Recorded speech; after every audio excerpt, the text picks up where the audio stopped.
Hello, dear students. Today we will read chapter 11 Out with the Goats. So, come and let's start it. Heidi, a 5 years old girl, comes to live with her grandfathers in a cottage in the Alps. हैदी जो कि एक 5 साल की लड़की है वो अपने ग्रैंडफादर के घर पर उनके साथ रहने के लिए आई हुई है। कहाँ पर? अल्प्स में। Let us see how Heidi learns to live in her new home. आइए यहाँ पर देखते हैं कि हैदी अपने नए घर में रहना कैसे सीखती है। हैदी was awaken early the next morning by a loud vigil. हैदी दूसरे मॉर्निंग में वो एक लाउड विजल के साथ में उसकी आँख खुलती है।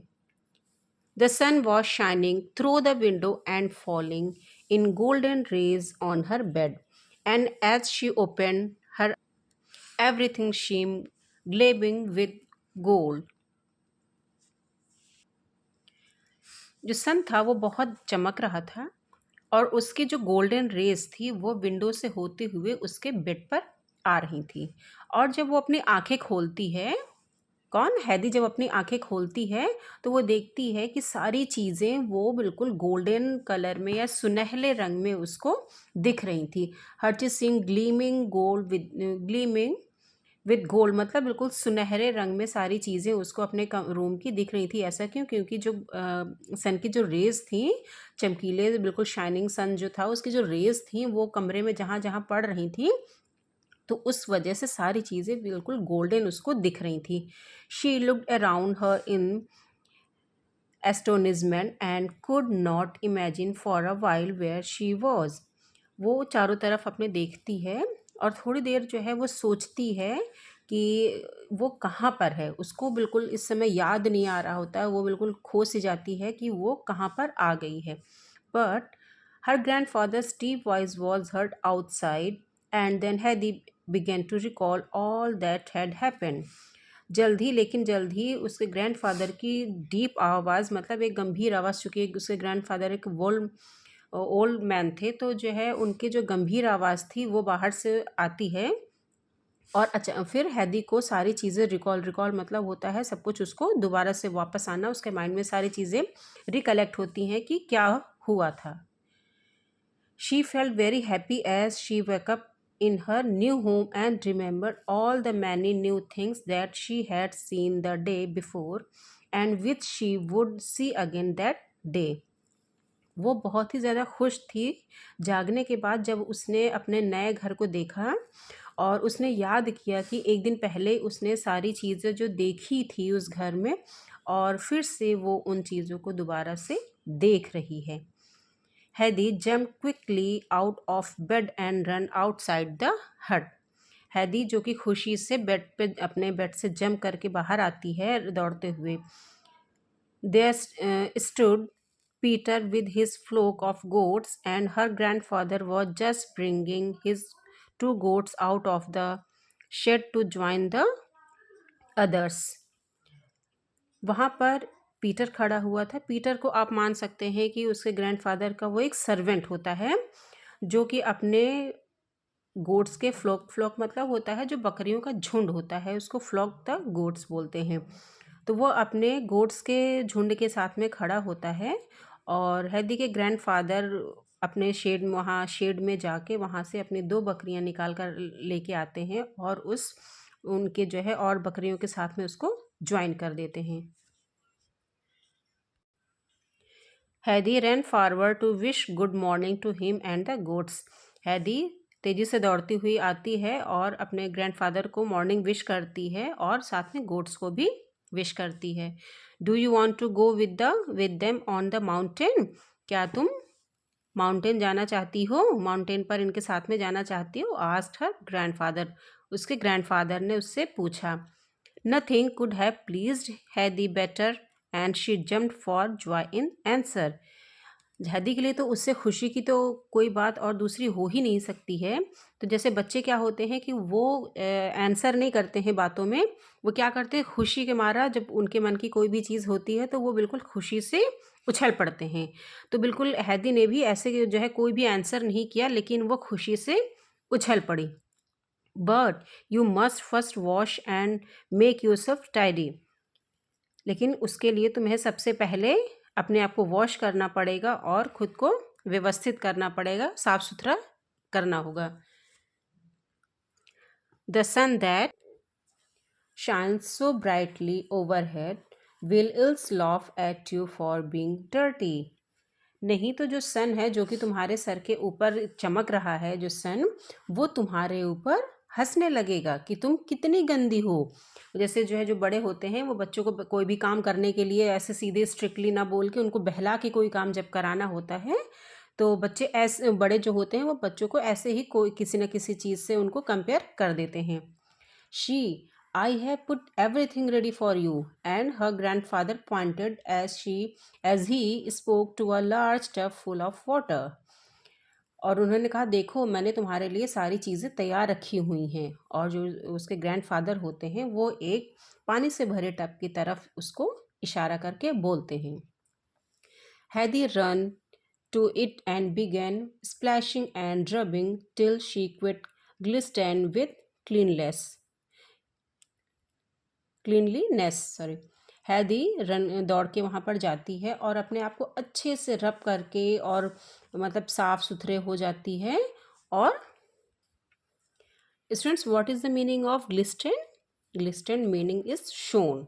तो वो बिल्कुल अपने आप को रब करके अच्छे से वॉश करके खुद को बिल्कुल से साफ सुथरा करके वो बिल्कुल साफ सुथरे बन जाती है, बिल्कुल जैसे सफाई से वो चमकने लगती है।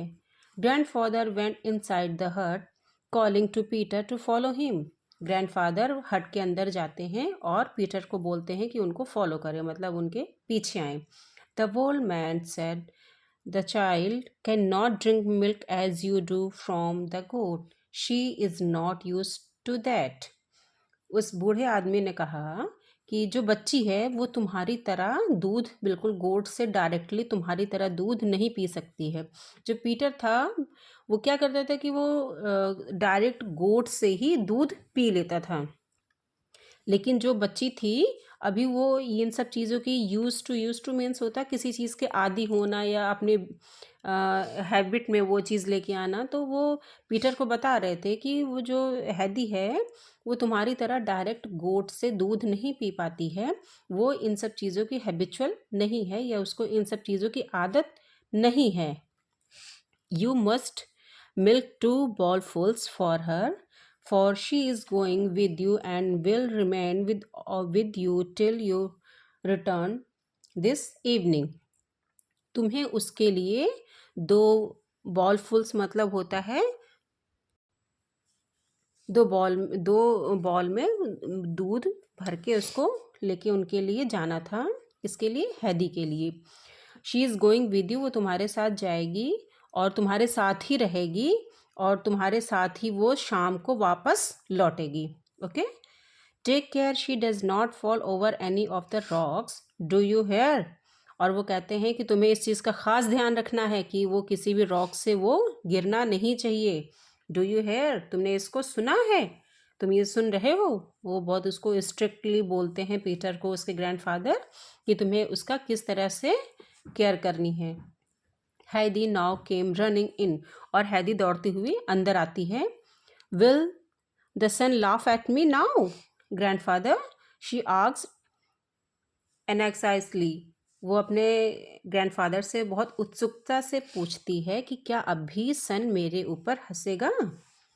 ही गेव अ लिटिल लाफ, उन्होंने एक छोटा सा, मतलब वो मुस्कुरा देते हैं या छोटे सा जो है हंसते हैं। No there is nothing for him to laugh at you, he assured her. उसके ग्रैंडफादर उसको एश्योर करते हैं कि नहीं, अब सन के पास ऐसा कोई भी रीज़न नहीं है या ऐसी कोई बात नहीं है जिससे वो तुम्हारे ऊपर हंस सके। But I tell you what, when you come home this evening you will have to get right into the tub like a fish, for if you run about like the goat you will get your feet dirty। लेकिन मैं तुमको एक बात बताना चाहता हूँ कि जब तुम घर वापस आओगी शाम को, तो तुम्हें सीधे जाके टब में खुद को जो है सीधे अपने जाके सीधे टब में अपने आप को करो डालोगी, लाइक अ फिश, मतलब जैसे कि एक फ़िश होती है, सेम वैसे ही अपने आप को टब में लेके जाओगी। क्योंकि तुम दिन भर तो बकरियों की तरह, जैसे बकरियां होती हैं उन्हीं के साथ में तुम दिन भर दौड़ोगी तो तुम्हारे फीट जो हैं वो गंदे हो जाएंगे। तो तुम्हें जो है, जब बकरियों की तरह तुम दिन भर दौड़ोगी तो तुम्हें फिश की तरह सीधे आकर टब में जाना है। Now you can be of, अब तुम जा सकती हो। She started joyful for the mountain, और वो खुशी खुशी माउंटेन के लिए वो लोग रवाना हो जाते हैं। During the night the wind had blown away all the clouds. जब रात के दौरान जो हवाएं होती हैं वो बादलों को दूर उड़ाकर ले जाती हैं। The dark blue sky was spreading overhead, and in its midst was the bright sun shining down on the green slopes of the mountain, where the flowers opened their little blue and yellow cups and looked up to him smiling. Dark blue sky was spreading overhead, मतलब हमारे जो ऊपर आसमान होता है वो बिल्कुल dark blue साफ एक आसमान जो है वो ऊपर छा जाता है। और बीच में जो सन, ब्राइट सन जो होता है, चमकीला सन, वो जो बिल्कुल शाइन कर रहा होता है, वो कहाँ पर डाउन होता है? Down on the green slopes on the mountain. Mountain के जो ग्रीन स्लोप्स होते हैं उनके बीच में सन आ जाता है। Where the flowers open their little blue and yellow cups, जहाँ पर जो फ्लावर्स होते हैं वो एक बिल्कुल जैसे सीनरी इमेजिन आपको यहाँ पर बता रहे होते हो। आप यहाँ पर सीनरी के जैसा इमेजिन कर सकते हो कि जब सन इस तरह से होता है तो जो फ्लावर्स होते हैं वो अपने जो छोटे छोटे ब्लू और येलो कप्स होते हैं, एक तरह से आप उनके पेटल समझ लीजिए। तो पंखुड़ियाँ जो होती हैं उनकी, या पत्तियाँ जो होती हैं उनको वो खोलती हैं। And look up to him smiling, और ऐसा लगता है कि जैसे वो उन्हीं को देख के वो स्माइल कर रही हैं। हैदी went running hither and thither shouting with delight, seeing fields of brightly colored flowers. हैदी जो होती है वो what is the meaning of running hither and thither? It meaning is here and there. Okay, तो जो हैदी होती है वो इधर उधर दौड़ रही होती है और खुशी से, शॉटिंग विद डिलाइट मतलब खुशी से चिल्ला रही होती है। और वो इन फील्ड्स को देखती है, जो बिल्कुल जो मतलब उन खेतों को देखती है या मैदानों को देखती है जो ब्राइट कलर्ड के फ्लावर से बिल्कुल भरे हुए होते हैं। She ran on in front and then off to the side, tempted first on way one way and then the other. वो कभी उनके सामने और कभी उनके पीछे और कभी बगल में दौड़ती रहती है, मतलब आगे पीछे उन फ्लावर्स के या फील्ड्स में जो है वो इधर उधर करके वो दौड़ती रहती है, वो अपनी खुशी जाहिर कर रही होती है इस तरह से।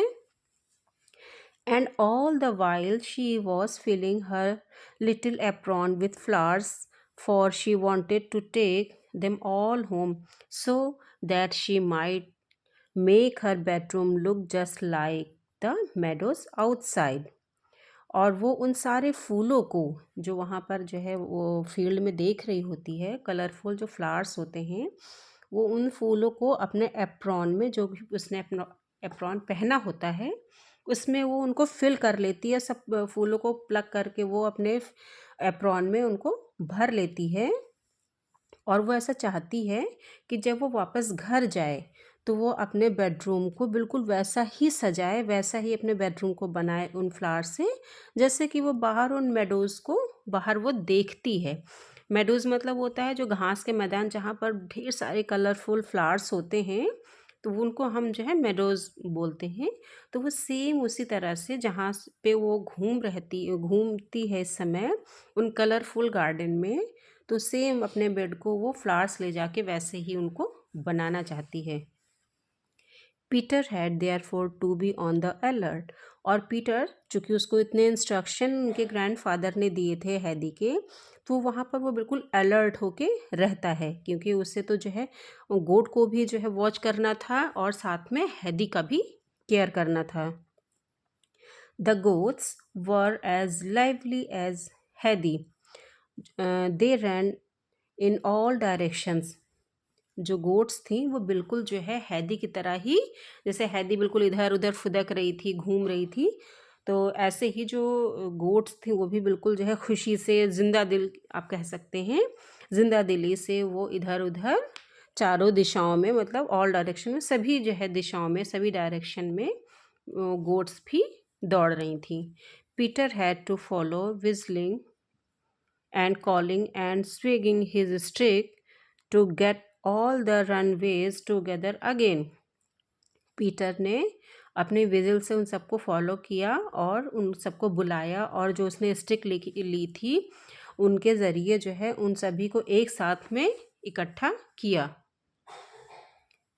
सो स्टूडेंट्स, आप यहाँ पर अपने नेक्स्ट पेज पर आप देख सकते हैं कि ये आपकी हैदी है, ये गोट हैं जो पीटर लेके आया हुआ है, और पीटर कैसे अपने स्टिक के साथ में यहाँ पर सबको आवाज़ लगा रहा है कि सब लोग एक जगह पर उसको, जो कि जहाँ भी उसके गोट इधर उधर भागते हैं तो उनको आवाज़ दे के एक साथ एक जगह पे इकट्ठा करते हैं ना, कि जिससे कहीं कोई दूर ना चला जाए, और साथ में वो हैदी को भी ध्यान दे रहा है और आवाज़ दे रहा है, क्योंकि उसके हैदी के ग्रैंडफादर ने पीटर को इंस्ट्रक्शन दिए थे ना कि पूरी तरह से जो है हैदी को केयर करना है।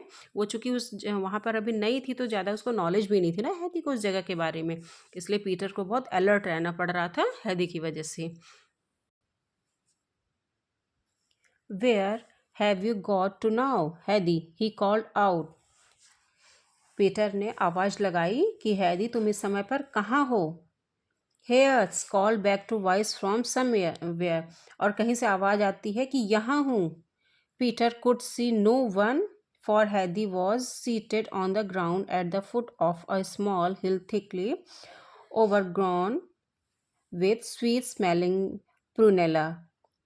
पीटर चूँकि जो है वहाँ एक आवाज़ तो आती है कि मैं यहाँ पर हूँ, लेकिन पीटर को कुछ दिखाई नहीं पड़ता है कि वहाँ पर कौन है, तो वो कुछ देख नहीं पा रहा था, क्योंकि हैदी कहाँ पर बैठी होती है, हैदी जो स्मॉल हिल होती है वो बैठी, वो उसके मैदान पे या उसके जो है स्मॉल हिल के नीचे या उसके ग्राउंड पर बैठी हुई होती है।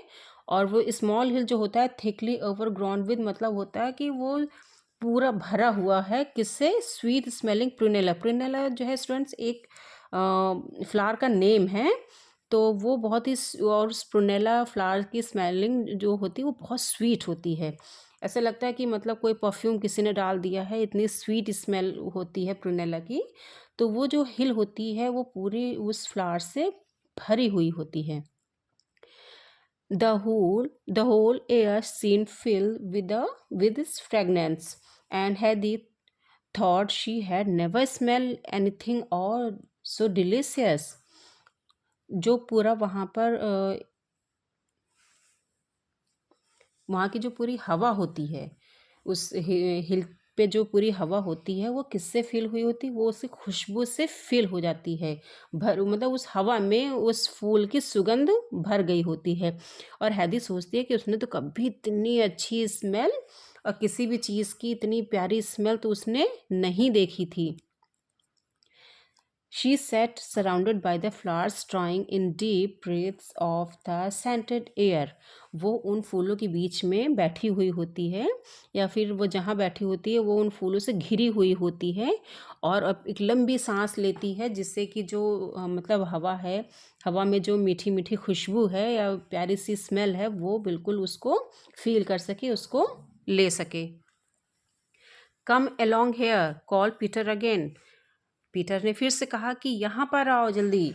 You are not to fall over the rocks, नहीं तो तुम कहीं भी रॉक से गिर जाओगी। Your father gave order that your grandfather gave orders that you were not to do so, और तुम्हारे ग्रैंड फादर ने ऐसा ऑर्डर दिया है मुझे कि तुम ऐसा कुछ भी नहीं करोगी।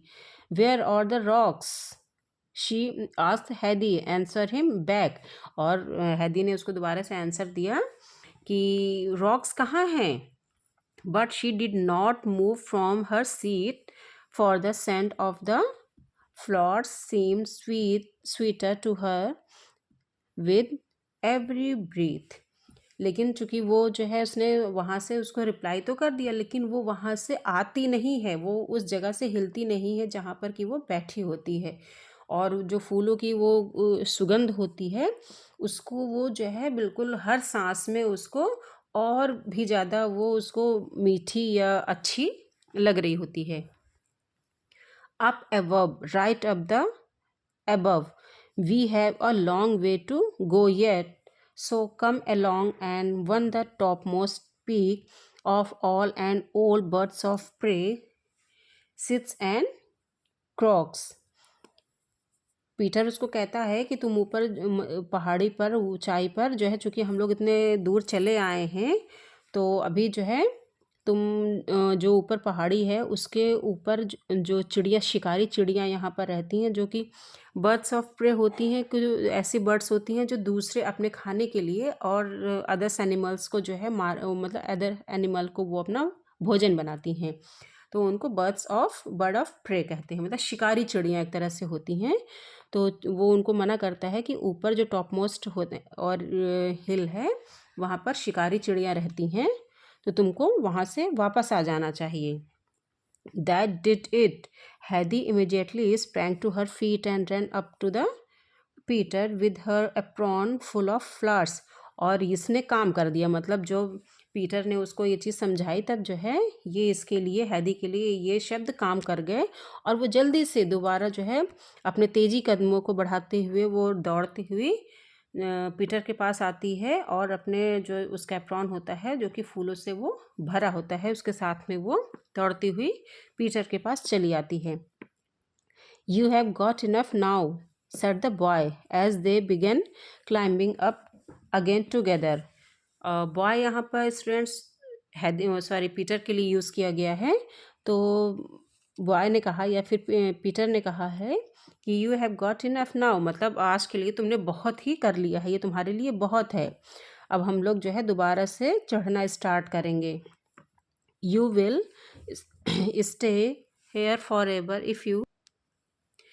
if you go on gathering, and if you gather all the flowers now, there will be none for tomorrow.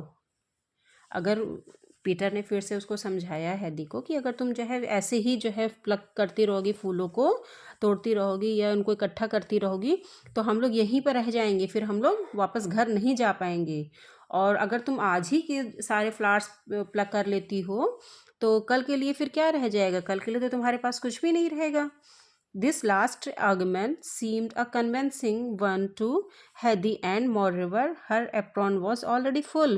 और जो लास्ट आर्गुमेंट था, मतलब जो रीज़न घर चलने का या वापस चलने का पीटर ने दिया था हैदी को, ये उसके लिए काम कर गया था। और वैसे भी हैदी का जो एप्रन था वो पूरा का पूरा अब फूलों से भर गया था, तो ये मतलब उसके लिए जो है काफ़ी था कि हाँ अब उसको घर चलना चाहिए था।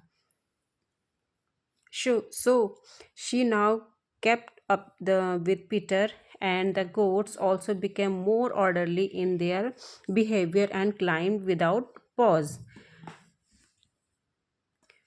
तो इसलिए वो अब जो है पीटर के साथ जो है हो चलती है, मतलब उसके साथ ही चलने लगती है। जो गोट्स होती हैं वो भी काफ़ी ऑर्डरली, मतलब कि वो एक जैसे जो है, चूँकि वो तो जो है उनको तो हमेशा लेके आता था गोट्स को, तो उनको पता है कि हाँ कैसे जो है हमें आना है जाना है, तो वो उसी जो है ऑर्डर में हैदी के साथ में चलने लगती हैं, मतलब बिना रुके हुए, विदाउट पॉज, मतलब बिना रुके हुए हैदी के साथ में वो वापस आने लगते हैं ये लोग। Having climbed as far the pasture, Peter threw himself at full length of the warm ground, for he was tired. और जब वो लोग जो है चढ़ के आते हैं इतनी दूर, मतलब इतनी दूर चढ़ाई करने के बाद आते हैं, पाश्चर मतलब होता है जहाँ पर जो है एनिमल्स के लिए या जो हमारे पेट्स होते हैं उनके लिए जो ग्रास रखी जाती है, जो खाने का रखा जाता है फूड, तो वह उस जगह पे पीटर अपने आप को आके थ्रू हिमसेल्फ, मतलब अपने आप को फेंक देता है या मतलब लेट जाता है। तो बिल्कुल वो जो वार्म ग्राउंड होता है वहाँ पर, चूँकि इतना ज़्यादा थका हुआ होता है पीटर, उसे तो जो है गोट्स को भी देखना था और साथ में हैदी को भी जो है उसकी भी केयर करनी थी कि कहीं उसको चोट ना लग जाए रॉक से। तो इन सब चीज़ों को देखते हुए, और ये लोग इतना लंबा होके भी आए थे माउंटेन पर से, तो वो अपने आप को आके उस ग्रास के ग्राउंड पर वो बिल्कुल अपने आप को आगे फेंक देता है रेस्ट के लिए या लेट जाता है। हैदी unfastened her apron and rolling it carefully around the flowers led to beside Peter. She then sat down beside his outstretched figure and looked about her. हैदी जो होती है वो उसने जो अपने एप्रॉन में जो फ्लावर्स फिल कर रखे होते हैं उनको बड़ी केयरफुली वो रोल करके उसको जो है ओपन करती है और वो सारे फ्लावर्स को जो है पीटर के बिसाइड्स मतलब उसके एक तरफ जो है वो सारे फ्लावर्स को आराम से रख देती है और साथ में उसके बगल में आउट स्ट्रेच्ड मतलब होता है कि उसके जस्ट बगल में जहाँ पीटर लेटा हुआ होता है तो उसके जस्ट बगल में जाके वो भी आराम से वहाँ पर बैठ जाती है। सो स्टूडेंट्स आपका ये चैप्टर कंप्लीट होता है। Heidi went to on to have a wonderful day in the mountain with Peter. और हैदी ने इस तरह से अपना एक बहुत ही अच्छा दिन माउंटेन पर पीटर के साथ में कंप्लीट किया या बिताया। And soon she came to love her new family. और जल्दी ही उसने अपने वो उसको अपनी नई फैमिली से प्यार हो जाता है। सो स्टूडेंट्स आपकी जो ये चैप्टर है ये लिया गया है हैदी से, जिसको कि लिखा है जोवाना स्पायरी ने।